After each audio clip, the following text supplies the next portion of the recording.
Eurovisió és geopolítica, el Mundial és geopolítica, els Jocs Olímpics són geopolítica. Per tant, pretendre que l'esport o els grans espectacles en general van al marge de la geopolítica no té gaire sentit. A començaments dels 2000 es deia que Colòmbia era la Israel d'Amèrica Llatina, el lloc on tenies bases, el teu aliat històric. A què juga la FIFA? Aquesta és la reflexió. Per tant, la FIFA en aquest escenari no és neutra. Hi ha gent que diu que Espanya és la nova Hongria pel que fa a les relacions amb Xina. És un fill de p***, Però és el és el meu. nostre fill de p***. Les restriccions migratòries ja s'han anomenat com el nou mur de Trump, mur de visats. Qui pensa en Gaza? Qui pensa en les víctimes iranianes? Qui pensa en les dones iranianes? Qui pensa en la societat civil? I en aquest debat d'alta geopolítica, com sempre, ens oblidem de la part més fràgil de l'equació, que és la gent, que és la població. Trump repetia, no sé si 2 o 3 cops, I call the shots. Jo sóc qui decideix quan es dispara, que és la típica cosa que dius quan no ets tu tens el poder. qui decideix. Molt bon dia, aventurers i aventureres. Benvinguts a un nou programa de la Zona Grisa. Avui us portem un tros de programa, d'aquells que dona gust escoltar. Així que prepareu-vos un bon bol de crispetes i gaudiu. Passarem, com ja és costum, pel Pròxim Orient, on l'alto al foc i les negociacions estan penjant d'un fil. També analitzarem en quin punt es troben les relacions entre els dos gegants geopolítics actuals, els Estats Units i la Xina. La cimera que van fer recentment els apropa, ajuda a destensionar la seva relació o tot plegat és una coreografia pensada al detall que només amaga la lluita descarnada per l'hegemonia mundial. Ho analitzarem. També passarem per Llatinoamèrica, on la doctrina d'Onroe comença a ressonar a molts països. Cuba, Colòmbia, Hondures, Veneçuela, Perú.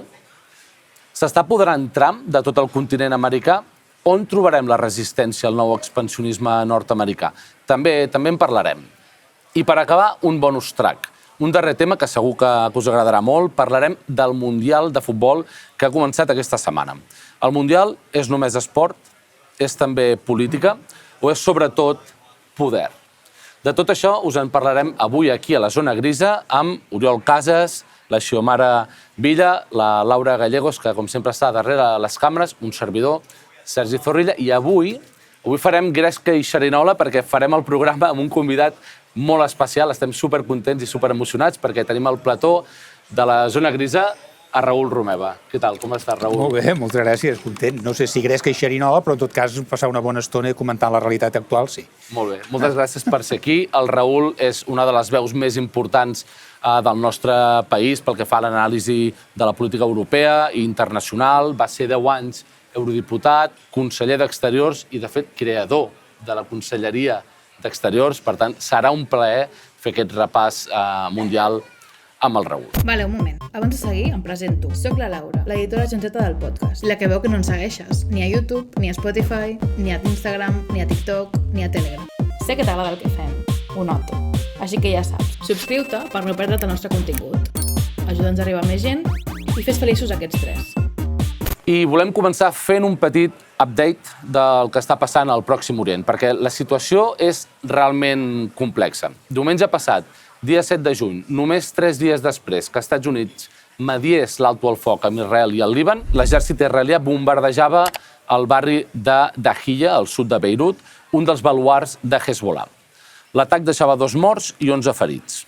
Iran ja havia advertit que davant de qualsevol vulneració de l'alto al foc hi hauria una resposta, i així va ser. Aquella mateixa nit, Iran va disparar una salva de míssils balístics contra Israel. La gran majoria van ser interceptats i no va deixar cap ferit. Aleshores, doncs, com un partit de ping-pong, va ser el torn d'Israel, que va contestar a l'Iran amb bombardejos sobre el seu territori, apuntant, entre d'altres objectius, a infraestructura energètica. En aquesta ocasió, a més, els Houthis del Iemen també s'han apuntat a la festa, disparant un míssil al centre d'Israel i anunciant que tanquen l'estret de Bab al-Mandeb als vaixells israelians. Enmig de tota aquesta escalada, l'Iran va atacar un helicòpter Apache americà que sobrevolava l'estret d'Hormuz i els Estats Units s'hi ha tornat, bombardejant algunes capacitats defensives del país persa. Sabeu què va passar després? Bingo, que l'Iran ha llançat més míssils, en aquest cas a la base que tenen els americans a Jordània. I així és com es reactiven les guerres, senyores i senyors, però sembla que Trump no té massa interès en activar de nou el conflicte. No pas perquè sigui el nou Mandela, sinó perquè a les portes d'unes eleccions de mig mandat no li va bé una inflació generalitzada dels preus, especialment del combustible. Així que entre míssil i míssil dispara també alguna crida a la calma i a la diplomàcia. I aquí val la pena destacar un tema que publicava aquesta setmana Can News, la corporació de ràdio-televisió israeliana. I és que sembla que Trump hauria assegurat a l'Iran que pot contenir Israel respecte als atacs al Líban i, a més, i ojo aquesta informació perquè és important, hauria accedit a descongelar 3.000 milions de dòlars iranians i que s'haurien enviat en caix des d'Abu Dhabi a Teheran. Tela marinera. Aquesta és l'actualització i crec que s'obren algunes preguntes. Creieu que aquest alto al foc és factible? Pot ser durador? Perquè a mi em dóna la sensació que Netanyahu necessita la guerra per subsistir i, per l'altra banda, tenim a Trump que és tot el contrari. O sigui, necessita que la guerra acabi per poder arribar a unes midterms amb una mica de tranquil·litat. I començarem pel convidat especial, Raül. Bueno, jo que ho has plantejat molt clar, Netanyahu no té cap interès en acabar la guerra, entre altres coses perquè sap que si se li acaba la guerra se li acaba el mandat, se li acaba el govern. Necessita que aquesta guerra continuï, no necessàriament perquè cregui que la pot guanyar, no necessàriament perquè cregui que l'està guanyant, sinó bàsicament perquè l'alternativa a la no guerra és una derrota assegurada. I, per tant, això és evident que condiciona molt qualsevol acord o qualsevol pacte. Per l'altra banda, Trump està atrapat entre una disjuntiva. Per una banda, va promocionar la guerra, va promoure la guerra amb un intent, òbviament, d'amagar una altra carpeta, que és tot el cas Epstein i tota la seva política interior, amb la lògica aquesta de que si la lio molt fora, la gent pensarà menys en els problemes que tinc a dins, i això, des d'un punt de vista de càlcul interior, li feia pensar que potser tal vegada en el midterm li podria anar bé, però és que, clar, els càlculs, no sé si va ser el ChatGPT que el va enganyar a les prediccions o què, però no li estan sortint com ell esperava, perquè, evidentment, la guerra se li està complicant, l'Iran, per una altra banda, li està complicant molt les coses a la banda de l'Iran, Netanyahu no li fa cas, perquè no li interessa fer-li cas, i a més sap que tampoc no té la força per frenar-lo, això li està complicant la política exterior i, per tant, en aquests moments Trump està atrapat en una disjuntiva que és em vaig ficar en una guerra en la qual jo vaig dir que no hi entraria perquè vaig dir que la meva prioritat era els americans, ara resulta que els americans s'han enfadat amb mi perquè jo els estic encarint el preu del petroli i estic fent que, a més, tinguin morts, que això tampoc els hi agrada gaire, però, per altra banda, clar, no sé com parar-la, perquè ni Iran em fa cas i, a més, òbviament, ja m'han trobat les meves debilitats, saben com impedir que avanci, i Netanyahu, evidentment, m'està aturejant.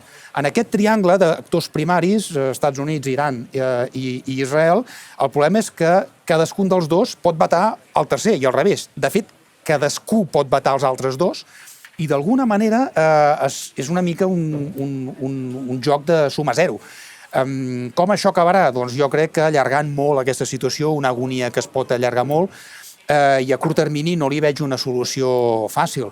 I en aquest interí, òbviament, hi ha actors, Hezbollah, que no controla ningú, és a dir, que estan sols, que van pel seu costat, que no els controla ni uns ni els altres, ni l'Iran, ni els Estats Units, ningú, i que, per tant, també tenen la seva batalla interna amb aquesta qüestió. Òbviament, són part de la part, receptora de la víctima. La pregunta en tot aquest escenari és qui pensa en Gaza, qui pensa en les víctimes iranianes, qui pensa en les dones iranianes, qui pensa en la societat civil. I en aquest debat d'alta geopolítica, com sempre, ens oblidem de la part més fràgil de l'equació, que és la gent, que és la població. I al final, fins que la població nord-americana no posi la pressió suficient, per exemple, amb una derrota espectacular en els midterms al Trump, possiblement ell no tindrà l'incentiu suficient per canviar l'estratègia.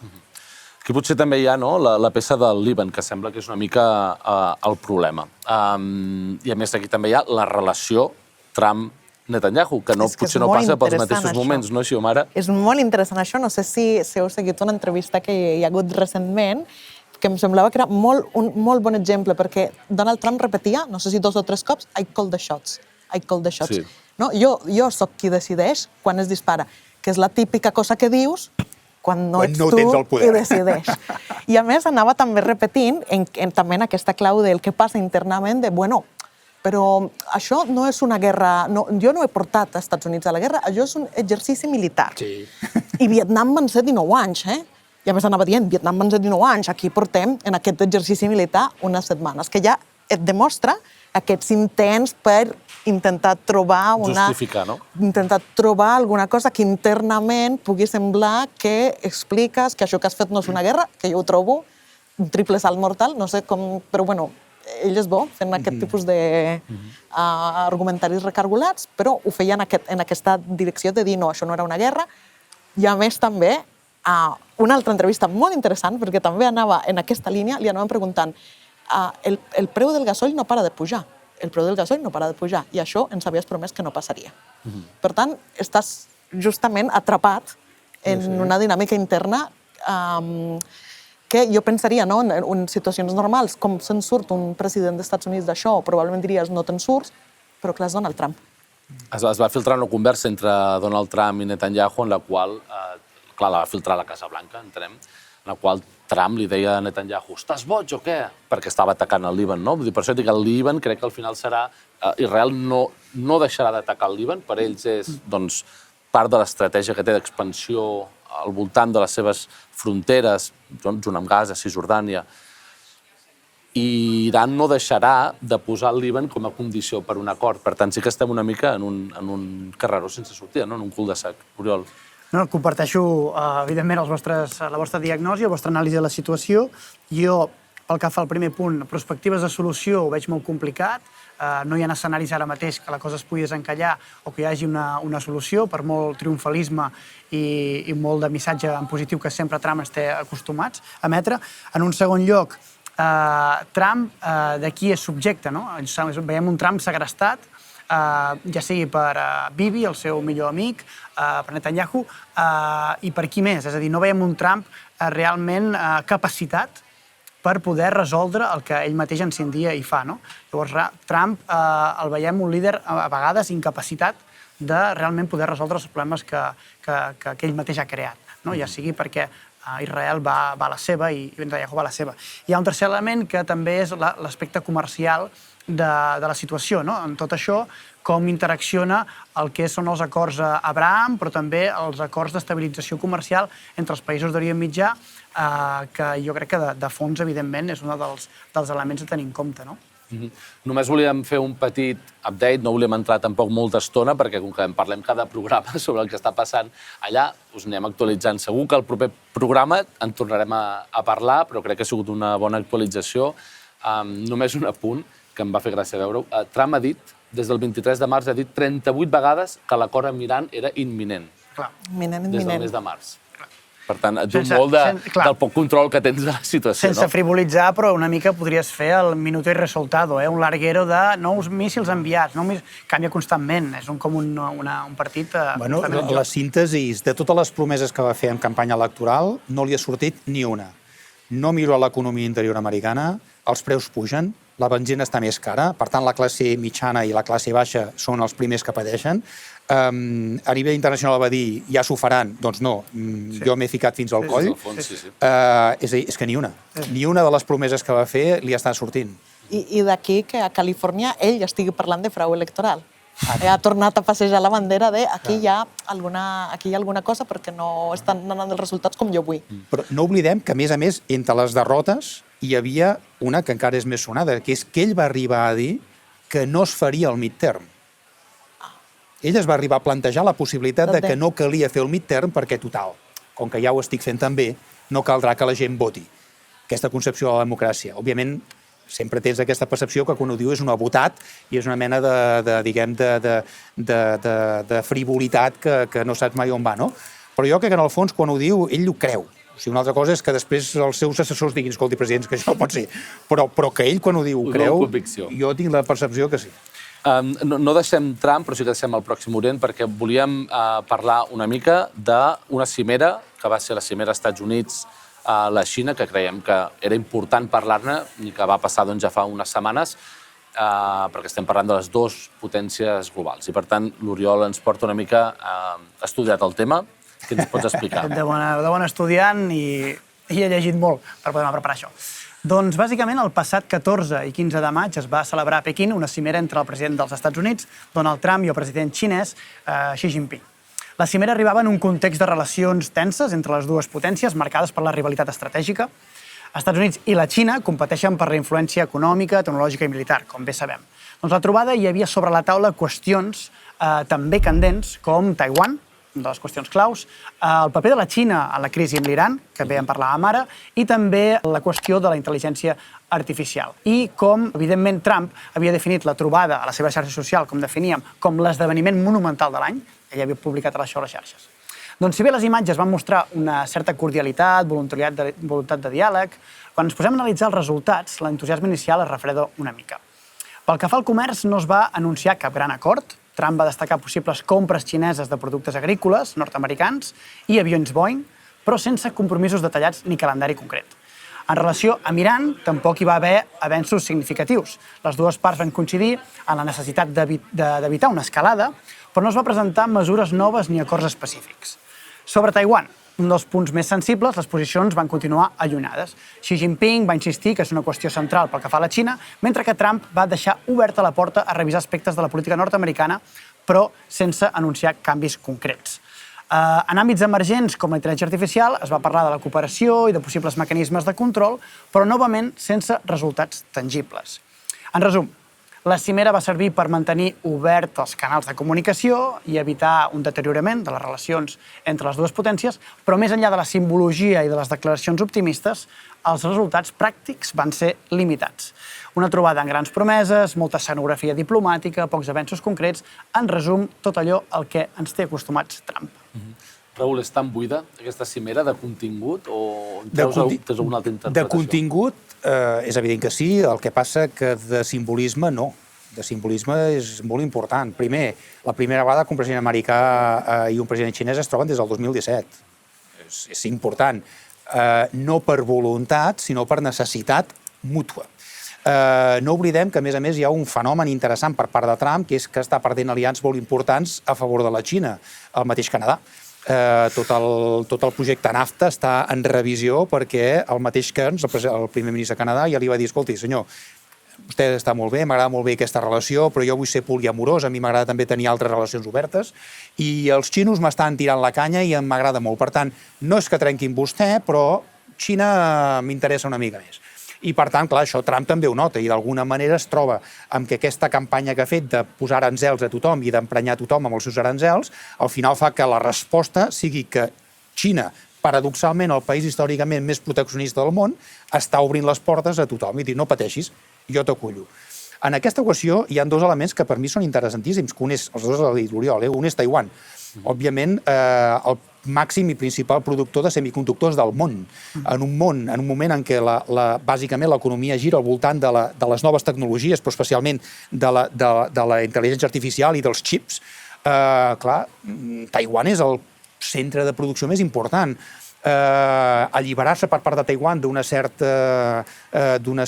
àurea o de control xinès és molt important, per tant li interessava a Taiwan acostar-se als Estats Units, però òbviament Xina sap que això és la clau de volta que té amb els Estats Units i els Estats Units sap que si d'alguna manera vol tenir un acord amb Xina necessita alguna cessió amb Taiwan. Per tant, aquí hi ha un element interessant. Ja veurem fins a quin punt Taiwan es deixa utilitzar. I el segon és Iran, és a dir, és l'Estret d'Hormuz, és de quina manera la relació amb Xina pot ajudar a que d'alguna manera es pressioni sobre Iran perquè Iran obri l'Estret d'Hormuz. I això, en termes de geopolítica i sobretot de transport i de comerç internacional, és fonamental per l'economia nord-americana. Per tant, sí que a nivell de continguts, almenys el que sabem, és que no hi ha hagut gaire resultats, però el fet de que Trump, d'alguna manera, verbalitzi i fins i tot escenifiqui que necessita acostar-se amb Xina, des del meu punt de vista és una clara mostra de debilitat de Trump, perquè trenca clarament amb aquesta idea que ell tenia fins ara, que és que fins ara em venien a veure a mi i feien tots el que jo volia, i jo renyava el món. I en aquesta escena ha quedat bastant clar, a mi em sembla que Trump necessita tenir algun punt, algun acord amb Xina. No li han sortit els acords comercials, d'acord, però és que està posant aranzels a tothom, és a quin acord vols fer amb algú que estàs bàsicament vetant. El que passa és que aquí, en aquesta escena, hi ha un actor que no ha aparegut, que és Europa. És a dir, aquesta Europa també és interessant, és a dir, d'alguna manera Europa està en una disjuntiva, Trump ha deixat de ser un soci fiable, per tant, a més perquè ja ens veta tots els productes i ja no ens vol res nostre, Xina ens els vol, però Europa també competeix amb Xina, entre altres coses, per tot el mercat de vehicles elèctrics. I finalment, amb tot això, encara hi ha una derivada que també és molt més interessant, que és en aquesta deriva nord-americana, i bàsicament de Trump, no de nord-americana, sinó de l'administració Trump, d'abandonar el multilateralisme i, per tant, els organismes internacionals, Xina ha fet un procés exactament oposat, que és dir, nosaltres ocuparem tots aquells espais que Estats Units està alliberant, a tot arreu. No necessàriament perquè ens agradin, sinó per ser-hi.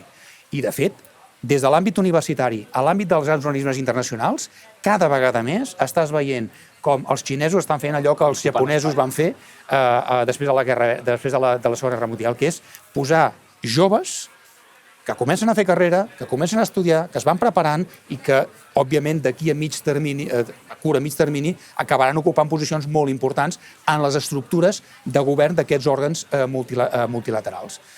Cosa que els Estats Units estan fent exactament el contrari, estan retirant a tota la seva gent d'aquests organismes. Clar, en tot aquest mare magnum, una derrota més des del punt de vista del multilateralisme per part de Trump, però no ens confiem perquè és evident que Xina, en aquest sentit, està jugant bé les seves cartes. I òbviament, en termes de possibilitat i en termes de població, tenen molt recorregut i molt potencial. La imatge que va donar la trobada, si la compares amb...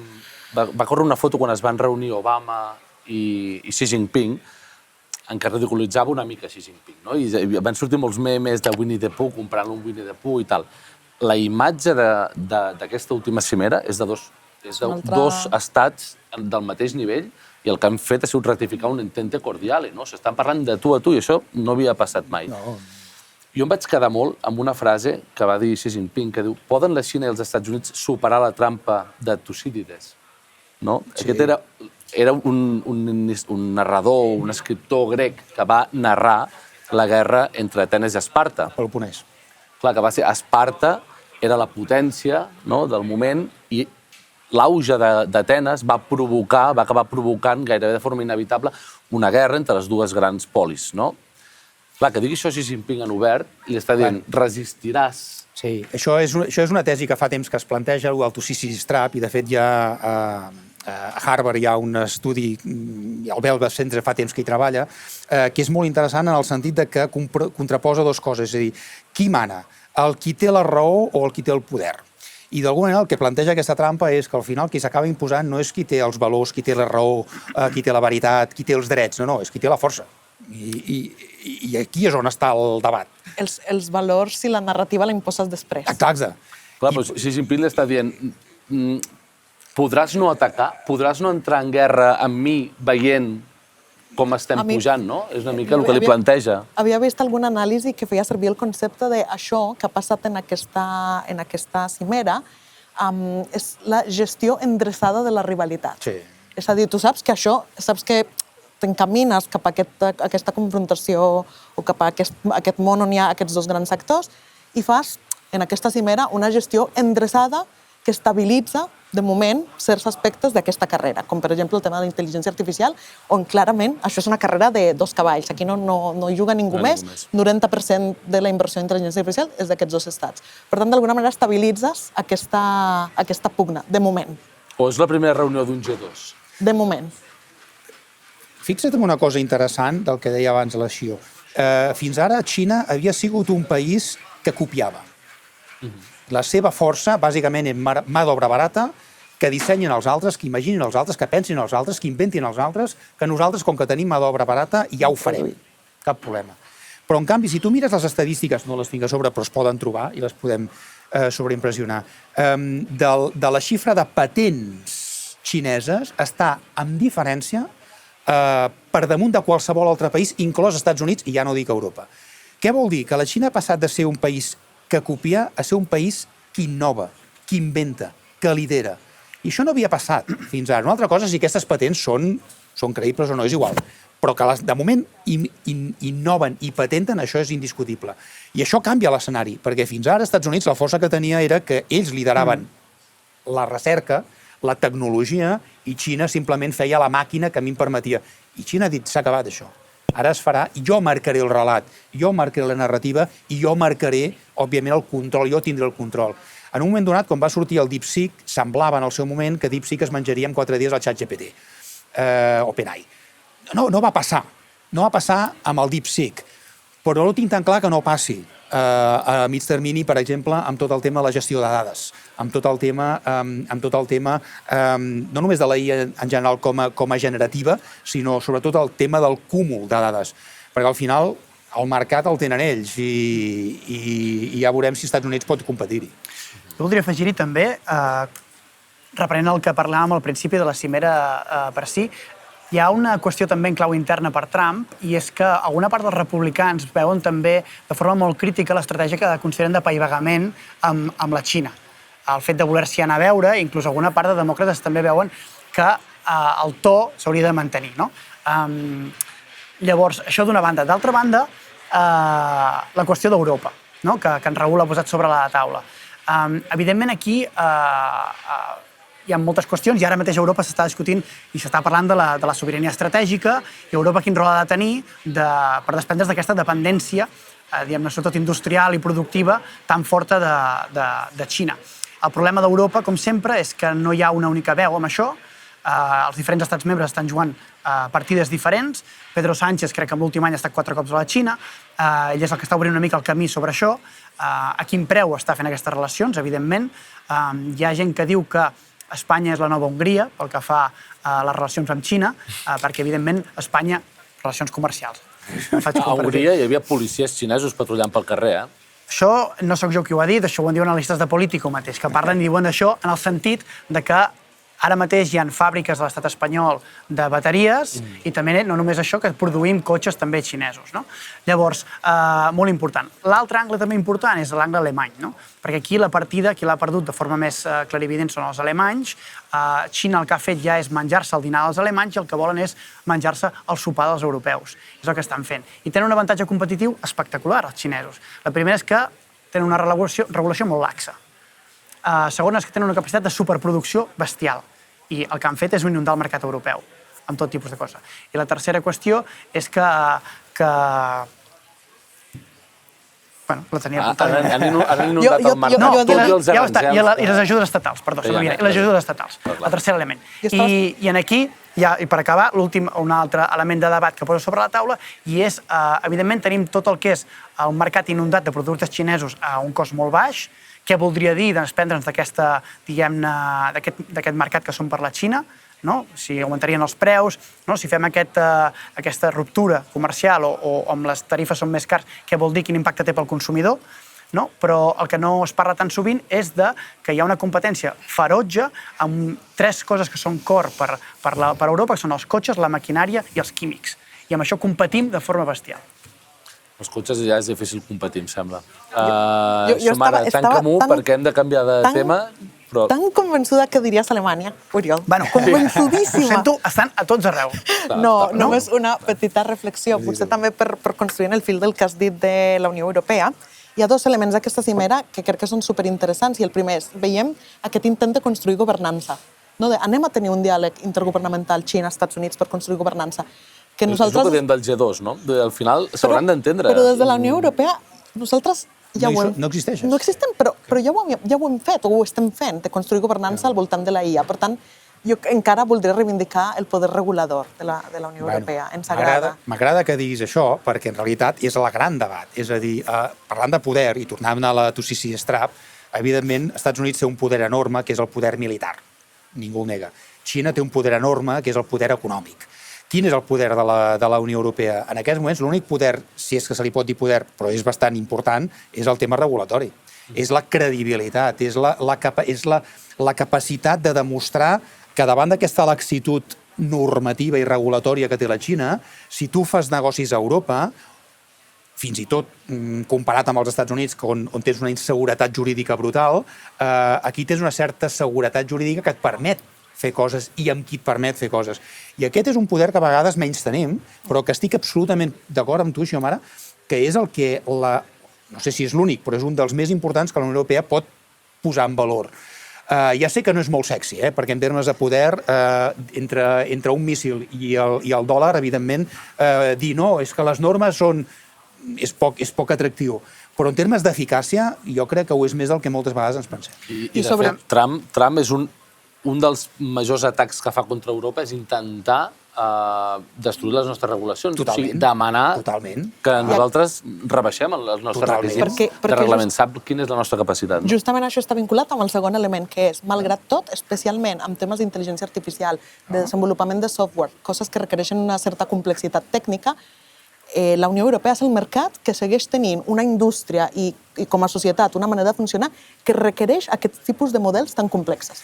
Perquè d'altres mercats no els requereixen tant, de moment. Ursula von der Leyen podríem dir que ha començat a cedir davant dels requisits de Donald Trump i hem començat a desregular en la direcció que ens estan demanant des de l'altre costat de l'Atlàntic. És que aquí hi ha un problema, que és que Europa, si Europa només pot regular, però la indústria és nord-americana o xinesa, tens un problema. Tens un problema. I aquesta és la fragilitat d'Europa, que governar, regular, posar normes sobre una indústria que no és teva és sempre molt més complicat. Sergi, digues. És que crec que està molt interessant el tema. Hi ha xitxa. No, clar, el del que estem parlant ara mateix també és una de les conseqüències del, diguem, el trencament una mica de l'aliança estratègica entre Estats Units i Europa, que ens trobem una mica cadascú lluitant per la seva banda. Això també ha passat, i sobretot confrontant la Xina. Però també val la pena posar una mica en context la Xina, perquè ara mateix llegia que 51 dels 70 països, diguem, amb les economies més fortes mundials, han posat mesures comercials contra la Xina. Vull dir que la Xina, que és un dels players més importants del món, està generant problemes a tothom, en certa manera. Vull dir que hi ha marge també per posar-se d'acord. Aquesta situació ens fa que també Europa, sobretot també l'amenaça que Xina ens pot fer amb el tema dels minerals crítics, Europa es veu obligada a diversificar, a buscar Mercosur, per això ara Mercosur té més sentit que mai, etc. i altres aliances. Però vaja, crec que posar-ho en context també és important. Hem de saltar així de continent i ens n'anem cap a l'Amèrica Llatina perquè veiem com aquesta doctrina d'Onroe és cada cop més present en diferents països i la Xiomara ens en farà 5 cèntims. Doncs sí, parlem de... Potser us introdueixo 2 temes que ens expliquen molt bé cap a on sembla que està anant aquesta doctrina d'Onroe i com està canviant les onades polítiques a nivell global, les pròximes eleccions a Colòmbia, un país molt important, i l'anomenat Honduras Gate. A primera vista podrien semblar qüestions diferents, però en realitat estan connectades per 3 grans temes. L'auge de la dreta a l'extrema dreta, la influència dels Estats Units a la regió, aquesta nova doctrina d'Onroe, i el paper de la desinformació en les democràcies actuals. A Colòmbia preparem una batalla política de primer ordre. El president Gustavo Petro arriba al final del seu mandat en un país fortament polaritzat, amb una oposició cada vegada més radicalitzada i hem celebrat ja la primera volta. A la segona volta hi haurà l'Iván Cepeda, del seu mateix espai polític, que haurà de confrontar a Abelardo de l'Espriella, una figura que intenta reproduir la fórmula que hem vist a tants altres llocs del món. Antipolítica, confrontació permanent, guerra cultural, ús intensiu i abusiu de les xarxes socials i alguns fins i tot el descriuen com a una mena de Trump low cost, una versió colombiana del trumpisme adaptada al mercat local. El que es decidirà a Colòmbia no és només qui governa, sinó si el país pot continuar amb aquest cicle progressista que obria per primer cop amb Gustavo Petro o si s'incorpora a aquesta onada de dretes radicals que ja hem vist amb figures com Milei a l'Argentina. I d'altra banda, l'Honduras Gate és la polèmica per la filtració d'uns àudios atribuïts a l'expresident hondureny Juan Orlando Hernández. En les gravacions s'afirma que manté acords amb actors dels Estats Units i fins i tot assegura que l'actual president va arribar al poder gràcies al seu suport. Els àudios suggereixen una possible xarxa d'influència política a la regió vinculada als Estats Units per afavorir determinats interessos a la regió, determinades agendes de dreta i contrarrestar els governs progressistes a Amèrica Llatina. Per tant, veiem com aquesta onada també és cada vegada més semblant al que veiem a Europa, aquesta combinació entre polarització, plataformes digitals, ingerències estrangeres, lideratges populistes i, al final, la democràcia que es posa a prova a tot arreu, també a Amèrica Llatina, en aquest cas. Què penses? No, ara fèiem broma, perquè clar, nosaltres, a la meva època nosaltres estudiàvem la doctrina Monroe. Sí.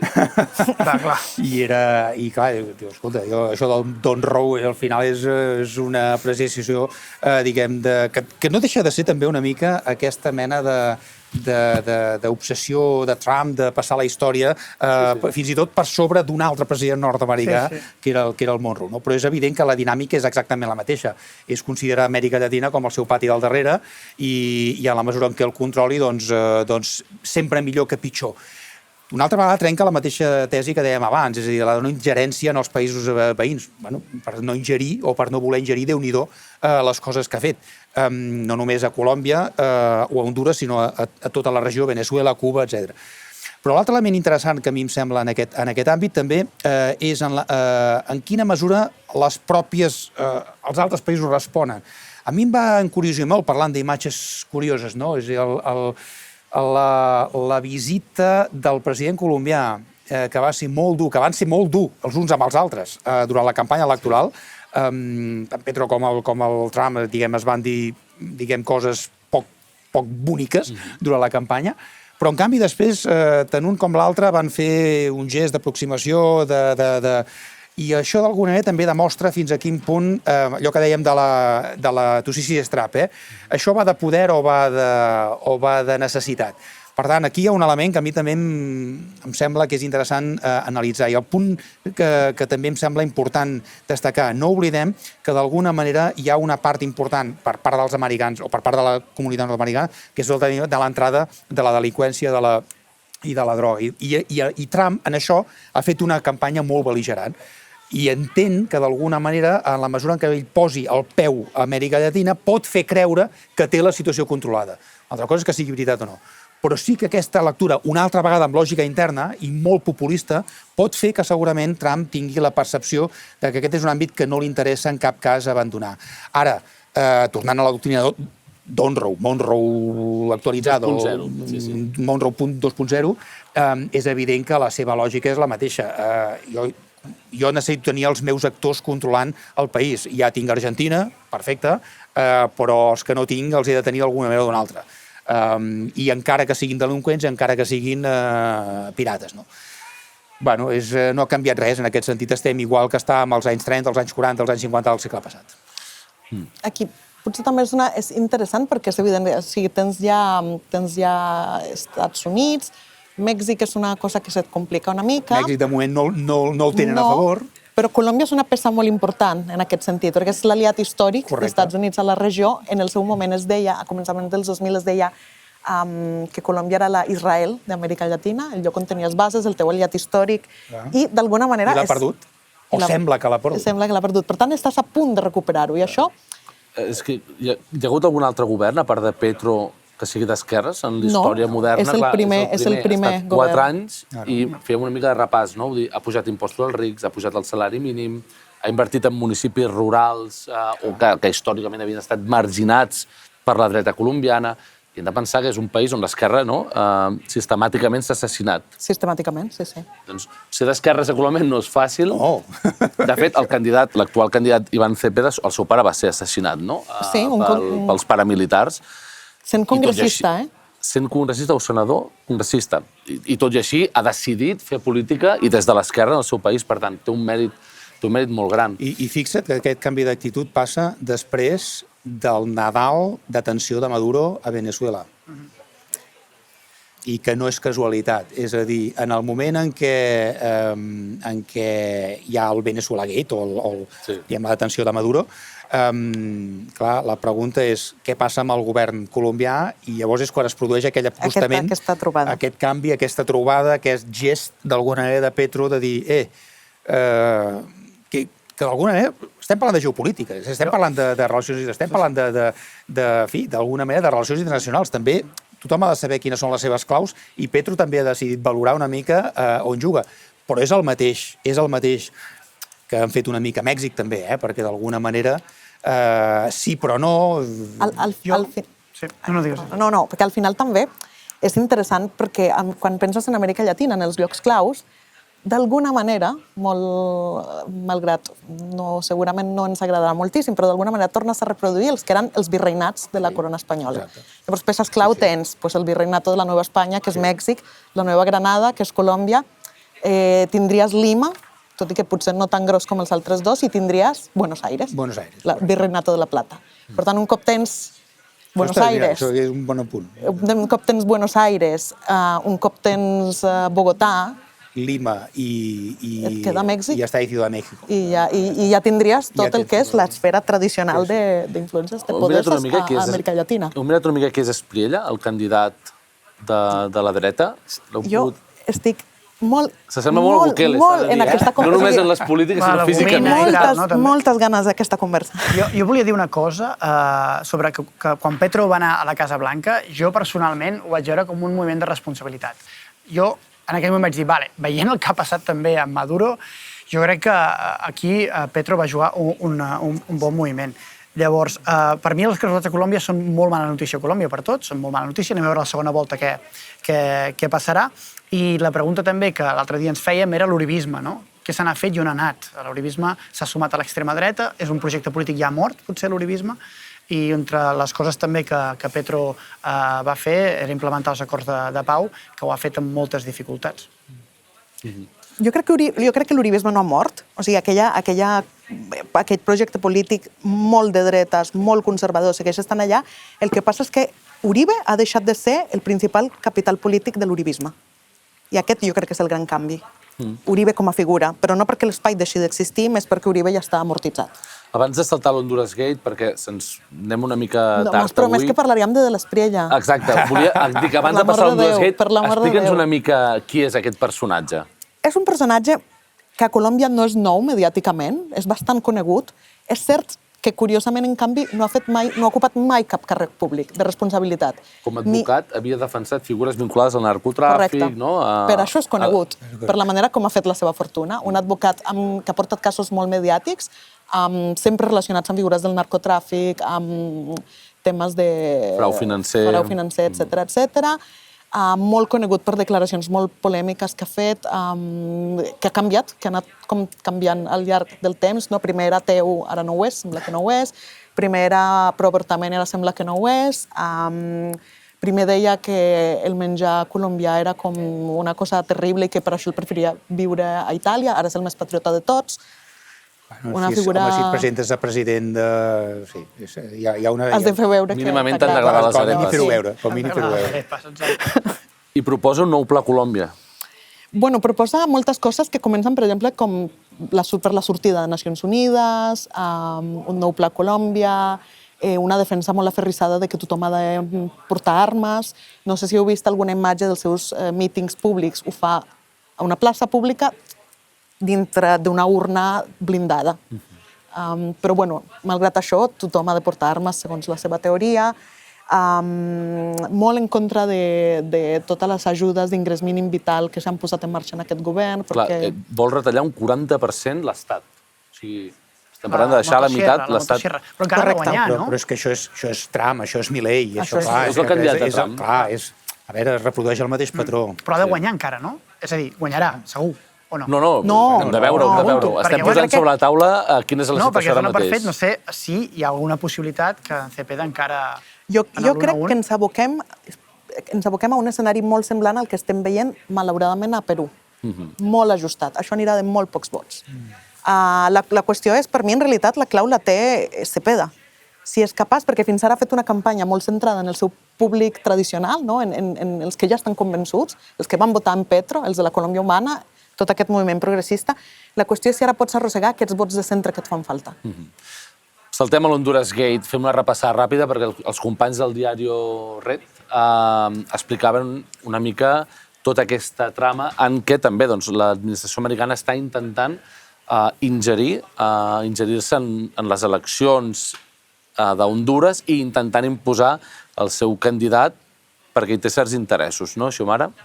Sí, efectivament, aquí hi ha aquests àudios filtrats on aparentment sentim a l'expresident d'Honduras parlant de com... Juan Orlando Hernández. Exacte, parlant de tots aquests suposats pactes amb el govern dels Estats Units que han provocat, segons la seva teoria, que ara estigui en llibertat, que a més han provocat que l'actual president d'Honduras sigui qui és, i on parlava de tot aquest pla per influir a altres llocs d'Amèrica Llatina. Estem parlant de, clar, Juan Orlando Hernández, que havia sigut president d'Honduras del 14 al 22, és perseguit per la Fiscalia nord-americana i condemnat a 45 anys per narcotràfic. De fet, el que diu la Fiscalia i el que diu la sentència és que Hondures havia operat com un narcoestat durant la seva presidència i des d'abans ja.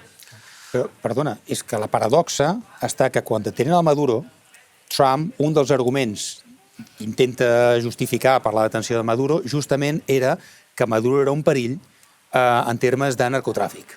Al mateix moment que ell indulta a un senyor que ja estava condemnat als Estats Units per narcotràfic. És a dir, la perversió de l'argument és tan bèstia que d'alguna manera... Per això, abans vinculava tot el tema aquest, el discurs narratiu de la lluita contra el narcotràfic i del control d'Amèrica Llatina des del punt de vista del narcotràfic està molt vinculat amb aquest sentiment del nord-americà mitjà que vol acabar amb l'entrada de les drogues, d'acord? Però les seves polítiques, els seus fets, indultant a Orlando Hernández, per exemple, com en altres coses, demostren aquesta contradicció constant i permanent de la seva erràtica política. La intenció és que aquest senyor acabi venint, no? Segons els àudios, que acabi tornant a Hondures i satisfaci les demandes dels Estats Units. Més l'ombra que planeja dintre d'aquesta... Quan sents aquests àudios, de que bàsicament et ve a dir aquest senyor que serà president d'Hondures ha estat posat per la voluntat dels Estats Units. Totalment. Bueno, doncs allò del és un fill de puta, però és el nostre fill de puta. Aquí el que demana als Estats Units a canvi, amb tot això també ha posat Netanyahu, que va pagar l'indult, per tant estem parlant de que aquí ha posat Netanyahu, Milei també, surten els àudios, i Marco Rubio. El que volen al final són els CEDES, que són zones del territori hondureny on l'Estat acabi cedint sobirania als Estats Units perquè hi puguin arribar les seves empreses, per tant una mena de colonialisme del segle XXI, una nova base militar nord-americana, més de la que hi ha actualment, i vol que el canal interoceànic, això és un projecte que havia de fer la Xina a Hondures, que és una mena de, primer, una línia de ferrocarril i després un canal que competeixi més o menys amb el canal de Panamà i que la Xina havia projectat, que surti dels projectes de Xina i això ho financi i ho faci General Electric, per tant, Estats Units. Per tant, aquí també hi ha la batalla contra la Xina en el continent americà, no? No tenim massa temps per entrar-hi més a Honduras Gate, però crec que val molt la pena que passeu pels companys del diari Red i ho mireu perquè és una lluita pel poder aferrissada i no se n'ha parlat massa, eh? El bo és que és en directe, que veiem àudios en directe, l'operació és clara, tot el món ho veu, no? Però no se'n parla massa, no? En parlem aquí a la zona grisa i per això existim. Hi ha aquest tipus de coses. I hem anat una mica ràpid, però perquè volíem deixar aquesta part final per parlar d'una cosa... Doncs sempre intentem portar temes que no són estrictament de l'actualitat geopolítica, però en realitat sí que ho són. I volem parlar d'esport, i volem parlar del Mundial, i de si realment el Mundial és només esport, si és geopolítica, si és poder, i tu també tens un doctorat, de fet, amb això, i vull que ens expliquis una mica com ho veus. A veure, l'esport ha sigut política tota la vida com ho és Eurovision, per dir-ho així. És a dir, Eurovision és geopolítica, el Mundial és geopolítica, el Campionat d'Europa del que sigui és geopolítica, els Jocs Olímpics són geopolítica. Per tant, pretendre que l'esport o els grans espectacles en general van al marge de la geopolítica no té gaire sentit. Una altra cosa és quina política vols que hi hagi o quina política vols que facin o quina política vols influir. Que l'actual Mundial que comença, que està, diguem, en marxa, és geopolític, això ho demostra el simple fet que els organitzadors són 3 països que formen part d'un acord comercial, que és el NAFTA, que s'estan llançant els aranzels els uns als altres, que a més, justament el Canadà ara es va enfadar amb els Estats Units i per tant està buscant socis fora, que Mèxic d'alguna manera està intentant trobar el seu espai, però que políticament, òbviament, ja ho hem analitzat, hi ha una barrera ideològica frontal amb els Estats Units, però al mateix temps es necessiten mútuament per molts motius, i els Estats Units que intenten d'alguna manera gestionar el món prohibint-lo, que és una paradoxa, no? És a dir, jo vull governar el món, vull manar el món, però amb tothom il·legal, que pràcticament és el que passa quan tu comences a posar límits i no deixes que ningú pugui venir al teu país. De fet, una cosa que s'està veient amb el Mundial és que tota aquesta geopolítica està impactant al propi Mundial, a la part esportiva. Àrbitres que no poden viatjar, staff tècnic de l'Iran que no pot volar, la delegació d'Iran que s'ha d'allotjar a Mèxic perquè no poden entrar als Estats Units, ja veurem què passa si avancen amb els resultats, periodistes, evidentment, de tot el món que no tenen les acreditacions per no els donen els visats, i això en un moment en què se suposa que tu vols que tot el món et miri i, pitjor, que tot el món t'admiri. I no oblidem una altra cosa. Estem parlant del Mundial de Futbol 2026, però és que d'aquí 2 anys hi ha uns Jocs Olímpics a Los Angeles. I, per tant, això és una primera entrada o una primera prova, un primer test de què pot passar, què podria passar a Los Angeles. Però hi ha una altra lectura. Fins fa 4 dies, des d'Europa, que com sempre són molt valents, començant per Alemanya, en el seu moment, es va plantejar la possibilitat de fer un boicot. I això va sortir, el propi ministre alemany, el primer ministre alemany, el Merz, va arribar a plantejar que... Perdó, matiso, no va ser el primer ministre, va ser el president de la Federació de Futbol Alemanya, i de fet el Merz va ser una mica qui el va contemporitzar, van amenaçar amb boicotejar el Mundial per les polítiques internes dels Estats Units, internes i, òbviament, per la política aranzelària que estava imposant a Europa. I va començar a posar sobre la taula la possibilitat de que, almenys, les seleccions europees no juguessin al Mundial. Evidentment, això no ha avançat gaire, perquè al final tothom li va començar a dir que, escolta, que això no anirà enlloc, que a més això no ens interessa, etc. I total, el que era una amenaça, al final va desaparèixer. Això per una banda. Però després, per una altra banda, no oblidem que al darrere d'aquest mercat, que és un mercat, que és una indústria que mou milers de milions de dòlars, sobretot en el cas masculí, després podríem parlar què passarà amb el Mundial de Futbol femení que es farà a Brasil el 2021, que també seria interessant veure la diferència de dimensió entre els dos mercats. Però el que és interessant veure aquí també és en quina mesura els propis estats, els propis governs, en aquest cas el govern americà, intenta utilitzar aquest Mundial com una neteja d'imatge personal. Ho va fer Hitler als Jocs Olímpics del 36. Ho va fer Argentina. Itàlia, cada vegada que hi ha hagut un Mundial, literalment, ho hem comentat alguna vegada, ha amenaçat de mort. Al Mundial del 34, Mussolini va fer el gest així als seus jugadors, com dient o guanyeu o aneu malament. Però és que al 38 els hi va enviar un telegrama abans de la final contra Hongria i els va dir vincere o morire. I tal qual. Per tant, el missatge era clar i nítid. Era de l'escola de l'Aragonès, aquest. Sí, però d'alguna manera el que vull plantejar amb això és que hi ha una certa ingenuïtat a creure que això va d'esport o va de futbol.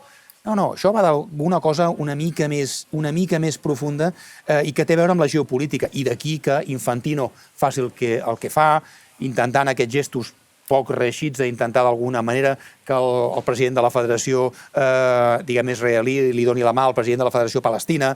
És a dir, coses d'aquestes que notes fins a quin punt també la FIFA en aquest àmbit està volent jugar un paper que ja veurem com acaba. Per tant, és evident, la pilota circularà, sí, però és que segurament el menys important de tot serà el que passi al camp de joc. O sigui, el que serà interessant veure és què passa al voltant dels camps de futbol. Les restriccions migratòries ja s'han anomenat com el nou mur de Trump, mur de visats. És que, clar. I les taxes d'aprovació de visats per a iranians s'estimen per sota del 15%. Per tant, tindran una feinada perquè les delegacions puguin arribar. És que hi ha 39 països als quals no se'ls permetrà, almenys de manera regular, la concessió de visats. 39 països, dels quals 4 estan classificats per jugar al Mundial. De fet, els altres no estan classificats, però la gent es mou.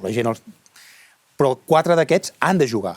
I 4 d'aquests, per tant, una cosa és que estiguin a Mèxic, però quan hagin d'entrar als Estats Units, si és que han d'entrar als Estats Units, ja veurem què passa. Els iranians, de fet, estaran a Tijuana, entraran, i només entraran als Estats Units quan hagin de jugar i tornaran a territori mexicà. Això, mare, Oriol. Veurem també què passa amb el tema ICE, perquè això també s'ha discutit de si la FIFA tenia un acord més o menys informal amb relació justament a que tampoc no podem negar que una bona part dels aficionats al futbol als Estats Units doncs, són llatins o d'origen llatí, és això. Per tant, o sigui, que això, que un partit de futbol del Mundial pugui esdevenir una trampa en la que de sobte es veuen atrapats justament a persones d'origen migrant per ser un objectiu de l'ICE, ojo amb aquest element, perquè Estats Units ja ha dit que, bueno, pactar no hi ha pactat res. Per tant, veurem, perquè això pot ser una imatge molt lamentable. Tampoc estava pactat a Milano Cortina, amb els Jocs Olímpics, i les delegacions americanes portaven membres dels AIS per vigilar també determinats contactes o relacions. Estem parlant d'Itàlia, no estem parlant ni dels Estats Units. I a més has tret un nom que jo crec que és el nom clau, que és infantil. És el nom. Fa molt de temps que porta arrossegant aquesta estratègia d'apropament personal cap a Trump i de la FIFA cap a obrir el mercat americà. Recordem que és el que li va donar el premi de la Pau. I de treure-li pes a la UEFA dintre de la FIFA, perquè al final també va d'això i va del lloc que tenim com a Europa, allà dintre d'aquest organisme. Oriol. No, res a afegir, simplement esdeveniments esportius de gran magnitud, com són els mundials, que han servit i serveixen moltes vegades per blanquejar autocràcies, i això és així. Pels amants del futbol, evidentment, el Mundial, tota aquesta capa negra, diguem-ne, que hi ha al voltant d'això, és molt trista, però bueno, seguirem amb atenció perquè ens agrada l'esport, però evidentment, a sota hi ha el qüestionament que ara posava la Xiomara, i és la necessitat de reformar la FIFA. Jo crec que no hem de desistir, els amants del futbol i la gent que li importa aquest esport, també en fer els canvis com a l'interior d'aquestes estructures. No oblidem que venim d'un Mundial l'any 22 a Qatar. És que portem una ratxa. Que estem a punt de fer un altre Mundial, el següent, a Marroc i Espanya. en aquest cas també Espanya i no només un Mundial, sinó no descartis que a curt termini, ja no a mig, a curt termini, hi hagi la candidatura d'Aràbia Saudita, o com a mínim, potser no només, però també amb Aràbia Saudita, per uns Jocs Olímpics. Jo m'havia organitzat una mica per fer un repàs històric i demostrar la relació mundials i poder i actualitat, a veure si em surt bé. Anys 34 i 38, sobretot el 38 és el de França, perdó, 34, Itàlia, feixisme... 34 Itàlia, 38 França. Exacte, i guanya els dos Itàlia, em sembla, no? Itàlia. Després hi ha Guerra Freda, hi ha la Guerra Freda i aquí la FIFA no es vol mullar massa. I diu, a veure, on fem ara els mundials i tal. Entre el 54 i el 58 escull dos països neutrals, per no caure ni en un bàndol ni en l'altre. I fa Suïssa i Suècia. Aquí la FIFA és intel·ligent i no es vol mullar massa. Un altre mundial que il·lustra molt bé la politització del mundial. Any 66, la FIFA dona una sola plaça per tots els països africans, asiàtics i d'Oceania. I és el primer boicot que hi ha d'un mundial on 15 federacions africanes fan boicot al mundial i en el següent, l'any 70, ja hi ha places per tots els països. Política pura, no? Estem parlant de política pura.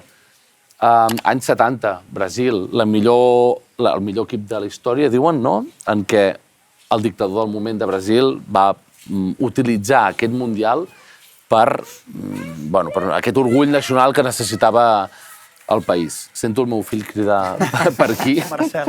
Any 74, molt interessant també políticament, enfrontament RDA-RFA, les dues alemanyes, en què va guanyar l'RDA, tot i que va acabar perdent el Mundial, no? Però la tensió era brutal i tot estava allà, no? En el partit entre les dues Alemanyes. 78, un dels pitjors mundials en quant políticament, perquè es feien en l'Argentina de Videla. De fet, es diu que en els centres de detenció que hi havia al voltant dels estadis, o sigui, els gols tapaven els crits de les tortures que hi havia als centres de detenció al voltant dels estadis. Estem parlant de... Per tant, la política sempre molt, molt a prop dels mundials. A Espanya, 82, volen donar imatge de consolidació democràtica, de normalitat, no? Naranjito, no? El Naranjito. Al Camp Nou es desplega una pancarta de Solidarnosc en el partit Polònia-Unió Soviètica. Política pura i dura, no? L'any 86, els dos gols de Maradona contra Anglaterra, 4 anys després de les Maldives. No era qualsevol cosa aquell partit. No era qualsevol cosa. Tenia una lectura política, era gairebé que una continuació de la guerra en un altre format, diguem-ne, no? Any 94 ja ha caigut el mur de Berlín, només hi ha una potència al món, que és els Estats Units. Se celebra als Estats Units aquell Mundial, no? Un país que tampoc tenia tradició futbolera, però la FIFA diu, ara sí que aposto, i es fa el Mundial als Estats Units. L'any 98 vaig veure que va ser interessant perquè ja va haver un partit entre Iran i Estats Units en què Khamenei, el que ara el van assassinar, va dir que no es podia donar la mà als americans i els hi van donar roses en aquell moment. I és una de les imatges, també, Laura, si pots trobar aquesta imatge de les roses de la selecció americana. I Clinton va dir fins i tot que aquell partit, a veure si podia servir una mica per pacificar una mica les relacions amb l'Iran ja de Khamenei, no? 2010, Àfrica apareix per primera vegada. Fins al 2010 no se celebra un mundial a Àfrica, no? I és com l'empoderament del continent africà. Ghana fa un gran mundial. També té una lectura política molt interessant del continent. A Sud-àfrica. A Sud-àfrica, exacte. La roja. Però és que, de fet, des del 2006 ja fins quasi que ara, són BRICS. Sud-àfrica, Brasil, Rússia hi va haver. Per tant, també aquí hi ha l'adveniment dels països dels BRICS. I la FIFA també ho veu. I llavors diu, tiro la fitxa aquí, tiro la fitxa en aquests països que estan en auge. I ara venen el que dèiem ara, no? Tots aquests països del Golf, petrodòlars, etc. Hi ha el 30, que és Espanya, Portugal i Marroc, i després hi ha el 34, que és Aràbia Saudita. Tota aquesta anàlisi es pot fer també amb el tema dels Jocs Olímpics. Hi ha un paral·lelisme entre el que és la FIFA Mundials i el que és el COI i Jocs Olímpics. Però fixa't en algunes circumstàncies que són interessants. La primera, en el cas específic dels Estats Units, per exemple, hi ha una cosa que és fonamental, que és aquesta aparent paradoxa entre l'activisme, l'intervencionisme de la FIFA a l'hora de decidir, però després, al mateix temps, de desentendre's de les conseqüències de la seva decisió. És a dir, jo decideixo que això es faci aquí, però després el que passi aquí no és el meu problema. Què passa amb els AIS? No, és que la política migratòria dels Estats Units és dels Estats Units. Què passa a Qatar? No, és que clar, jo el tema dels drets humans dels treballadors és cosa de Qatar. Jo aquí no hi puc fer res.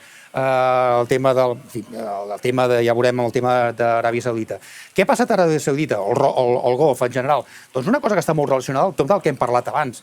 Òbviament, declivi del petroli, totes les economies que se fonamenten amb el petroli necessiten un àmbit diferent, nou, de creixement, d'oportunitat econòmica, i molts d'aquests han vist en l'entreteniment i especialment en l'esport aquesta oportunitat. Et trobes amb Qatar, et trobes a Aràbia Saudita, que hi veuen la doble oportunitat econòmica i geopolítica o geoestratègica. Econòmica perquè entenen que és un mercat que al món li agrada, especialment al món de diners, aposten per mercats com la Fórmula 1 o com les motos, el futbol per descomptat, que mou molts diners i, per tant, d'alguna manera nosaltres farem inversió. Fixa't una cosa interessant, que si tu analitzes totes les inversions, es volien arribar a fer fins a 17 megaestadis. S'estan construint, alguns s'han començat a construir a Aràbia Saudita, però és que la meitat, abans de començar el segon, tercer any de construcció, ja estan en bancarrota, ja no avancen. Entre altres coses perquè no hi ha una base. I per tant veurem què passa amb el Mundial del 34 en termes d'infraestructures. Això ja és un primer problema. Per tant, el model que estan fent a Aràbia Saudita d'intentar moure tota l'economia, de moment basada en els petrodòlars, i invertir-la en aquesta nova indústria de l'entreteniment i especialment de l'esport, també té els seus límits. Però la segona és una capacitat més geopolítica o geoestratègica. Per què tantes lligues, la qatarí i la d'Aràbia Saudita, estan invertint tant en jugadors que, òbviament, no estan en el seu top, però sí que segueixen sent importants de les lligues europees o bàsicament europees de futbol? Bàsicament perquè això són els seus ambaixadors. Qatar és un país relativament petit que necessita que algú parli d'ells bé i, per tant, comença a fitxar a grans futbolistes, Sant Pau Guardiola i altres, que puguin parlar-ne. Aràbia Saudita fa el mateix. Benzema, Ronaldo, etc. Per què? Perquè en el fons saben que en la mesura en què ells poden netejar la seva imatge els hi permetrà tenir aliats i els hi permetrà tenir socis que en un tema, en un cas, en una situació de geopolítica complicada, els hi anirà molt bé. Per tant, hi ha la doble dimensió, l'econòmica i la geopolítica a nivell de narrativa, a nivell de geoestratègia.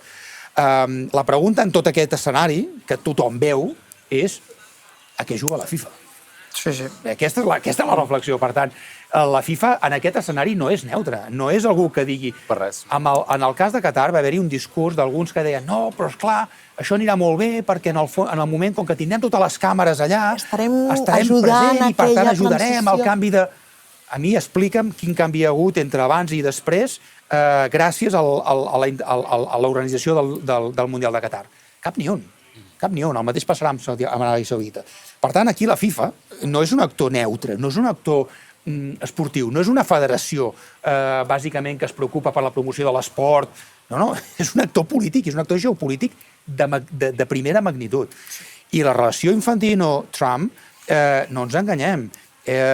Recordeu Brundage, en el seu moment, als Jocs Olímpics de Berlín, se'ls hi concedeixen a Alemanya, encara no hi havia Hitler, però tot el blanqueig dels Estats Units cap al nazisme bàsicament ve a través del Comitè Olímpic Internacional i la seva complicitat amb el govern nord-americà, ve bàsicament a partir d'aquesta lògica que els grans organismes esportius, en aquest cas el COI i FIFA de l'època, van fer una aposta geopolítica de primer ordre. Tinc la impressió, per parlar bé d'algú, que el COI, el CIO, el Comitè Olímpic Internacional, ha fet una anàlisi, una diagnosi, per tant una aposta de transformació diferent i bastant més valenta que la que ha fet la FIFA. És a dir, el COI sí que crec, en tot cas pel que conec una mica dels organismes, el COI sí que ha fet una diagnosi, tant en termes de geopolítica com en termes fins i tot de medi ambient, que s'estaven convertint en un cert còmplice de les grans dinàmiques perilloses a nivell mundial i volien com a mínim deixar de ser-ho o deixar de ser-ho tant. I han fet un canvi de polítiques internes en molts àmbits que crec que són encertades. La FIFA no. La FIFA no. La FIFA està en una altra dinàmica, en una altra lògica, i crec que en aquest sentit els dos organismes no són comparables, ho dic perquè moltes vegades comparem el que són els Jocs Olímpics amb els Mundials de futbol, i a mi em sembla que el COI ha entès una cosa que la FIFA no ha entès, o dit d'una altra manera, el COI ha entès que si vol sobreviure en aquest món ha de canviar algunes dinàmiques i la FIFA creu que actuant com està actuant ja li va bé, perquè tenint la xarxa que té, sobretot vinculada amb els Estats Units i derivats, això ja li dona la garantia, la tranquil·litat que vol. Però compte perquè els estats i les lligues nacionals no estan gens còmodes amb la FIFA. I aquesta amenaça, i per tancar el cercle, aquesta amenaça d'algunes seleccions nacionals, Alemanya, per exemple, i altres, de dir no anirem al Mundial, per tant enviar-li un missatge a la FIFA, compte amb el que estàs fent, que nosaltres no ens tens de manera gratuïta, algun dia et pot passar factura. Jo crec que aquella amenaça en el seu moment, òbviament, no tenia gaire recorregut, però sí era un missatge de dir compte FIFA perquè potser estàs equivocant-te d'aliats. Molt bon anàlisi. Vols deixar-ho aquí ja? Ens faran fora, però sí, tanca un. No, carai, ho deixem així. Jo volia parlar de futbol femení, però bueno, està bé. Futbol femení, jo també volia parlar del boicot, per què es veten alguns estats i altres no, perquè Rússia no participarà, Israel allà està, després de un genocidi. I aquest tipus de model de negoci del futbol... Són molts temes. Aquest tipus de model de negoci del futbol es carregarà el futbol i la competició. Això és així. Per no parlar dels preus, que expulsen a l'aficionat, que no es pot permetre una entrada d'aquell preu. Per tant, per qui el fas? L'alcalde de Nova York ha comprat 50.000 entrades per revendre-les a preu més baix a la població. Populisme o no? Bueno, és un dels pocs Estats Units que amb un càrrec de poder li ha plantat cara a Trump per la prohibició dels visats a l'hora d'entrar al Mundial. Per tant, també s'ha de reconèixer que, com a mínim, ha sigut dels pocs que ha alçat la veu a dins dels Estats Units en un tema tan sensible com aquest, fins i tot, ja en el seu moment ja ho va fer, de rebuig dels AIS i companyia. Jo crec que als Oren se li ha de reconèixer com a mínim aquesta actitud. Aquí els jugadors s'han de ser aliats. Els jugadors han de ser aliats amb això, perquè si algú pot fer lobby allà dins, haurien de ser els jugadors, els professionals, també. En actiu jo ho veig ara difícil que passi. Una altra cosa és quan ja s'han retirat que algú s'atreveix a parlar. En actiu ho veig complicat. Perquè després ens diguin que l'esport no és política, Bueno. Moltes gràcies per haver-nos seguit, moltes gràcies sobretot a tu, Raül, per haver compartit amb nosaltres aquesta estona. Jo crec que ha sigut superinteressant, et diria que la millor zona grisa que hem fet fins al moment. Ens ho hem passat molt bé i t'esperem aquí per parlar de nou de com està el món. Amb molt de gust.